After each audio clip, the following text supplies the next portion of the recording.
Hello, Kindred Longevity Lifestyle Designers. This is Govern Hero Secrets of Longevity.com. Got a question here today from Max Pasizzle. I've talked with him over the years on various occasions, and his question is whether our pets, there's ways if we can extend their lives to be as long as ours. Right off the bat, I think the main thing I have to say is that it depends on what kind of pet you have. If you have a goldfish, probably not.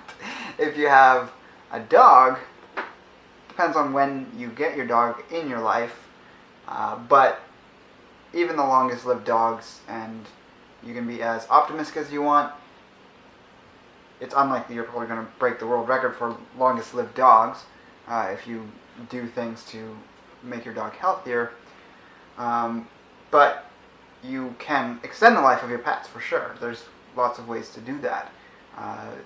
I don't have the most knowledge on that, so you can always look up alternative diets for whatever pet you have. You can look up the best care methods, and you can apply obvious things to that as well, like you want to feed your pet organic and as whole food as possible. I mean, some animals will definitely need some type of processed food in terms of having certain nutrients added to their diet. That is most easily taken up through a food form.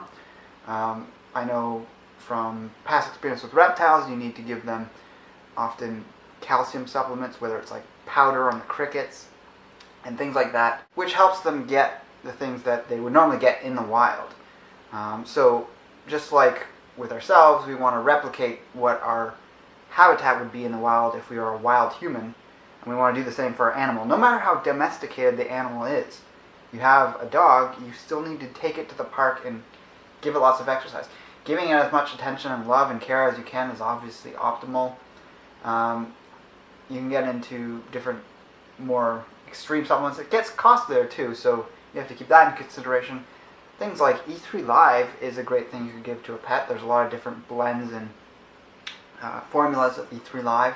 It's not just straight E3 Live, there's other things in there. Two other products you can consider getting, although I believe they're only available in the US, and these are through Longevity. And if you didn't know from what I talked about previously, Dr. Joel Wallach, the founder and developer of Longevity, is a trained veterinarian.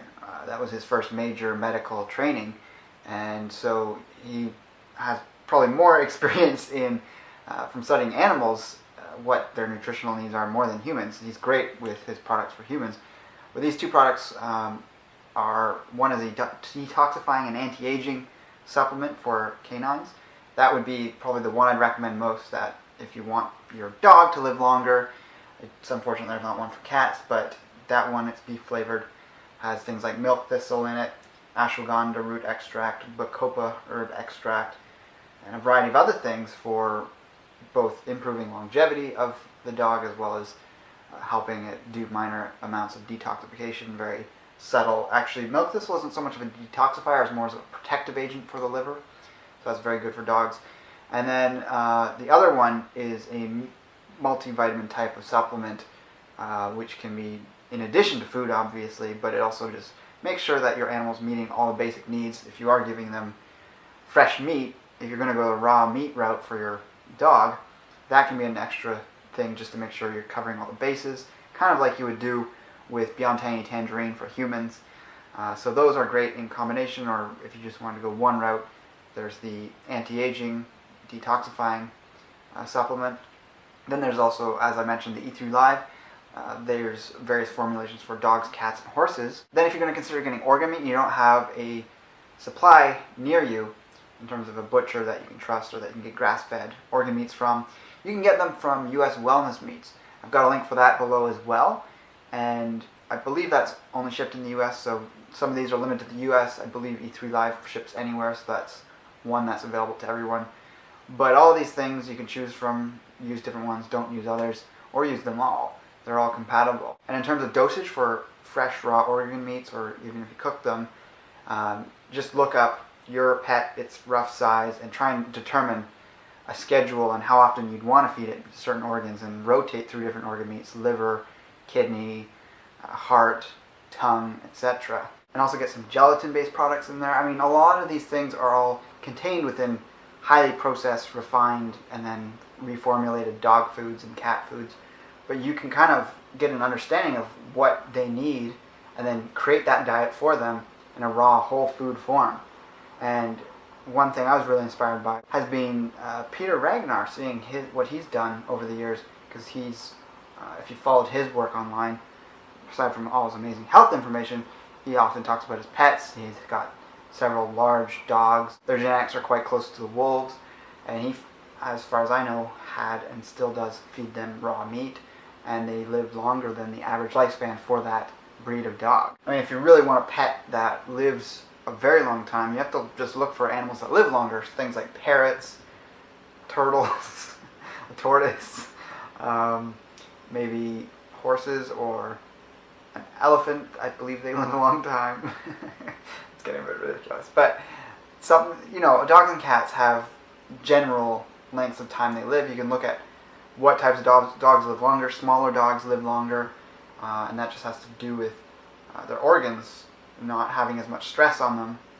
There's a whole range of reasons for that I'm not going to go into. But then if you look at the wolf, wolves can live a long time, and they live longer than certain dogs their size of the equivalent breed, and that's partly because in the wild they're getting a ton of exercise.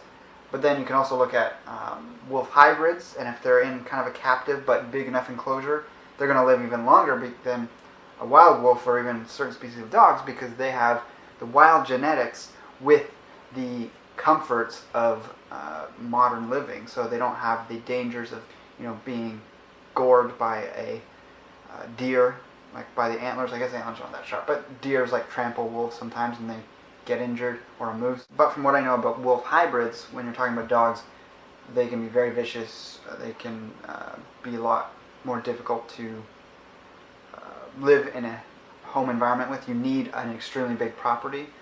Same thing with cats. You can start looking at wild hybrids of cats. I don't recommend that because there's so few people that are willing to do the extreme amount of work and care that goes with accommodating that. I'm not the type of person that's like, absolutely no way should you ever take a wild animal in as a pet or a hybrid. I think there's definitely a place for that. And who am I or who's anyone to project that idea onto someone else, that the value of not taking in half-bred animals. There's obviously a push against that because there's a lot of abuse of that. People want an exotic, flashy, unique animal, and there's breeders that will just pump those out just for the sake of making a quick buck. And they'll sell like serval hybrids, and then people take that home, and that cat becomes like the size of a small dog. It's a big cat with very long legs, and it's designed to live in arid desert type conditions. And unfortunately that animal has a very strong bond with its owner, and so you can't just give it away. It suffers for the rest of its life because it's been separated from the person that brought it up through kitten to an adult cat. So I'm going on a tangent here, but talking about wild animals and hybrids and things like that, but it's all tied in because for me personally, I've had pets, grown up with them. I've had a snake. It was actually a wild caught snake, which I think would have done better out in the wild, but I had took it in because someone had it. I wasn't like commissioning it to be caught from the wild, but I had it almost as a rescue animal. So I do have a problem with the industry of actively catching wild animals, especially if they're endangered. But I have friends that have very exotic animals. They breed certain types of reptiles, and I think it's really neat to see, and they're very responsible with it, so that is a totally legitimate area of work and culture, because people that really like reptiles get really into reptiles. But yeah, same with any animal. You just have to be conscientious when choosing a pet of looking at the ones that have the best genetics in terms of longevity, if you want one that lives a long time. And then you have to feed it the right stuff, and don't feed it crap. Don't have your Wi-Fi router set up next to its tank if it's a tank-contained animal. Don't have unnatural things in your carpet, like carpet cleaner, if it's an animal that is low to the ground and snuffling through the carpet like a lot of dogs might do, or eating things off the floor a lot. So you just have to be hyper aware of, apply the same standards you have for your own body to your pet.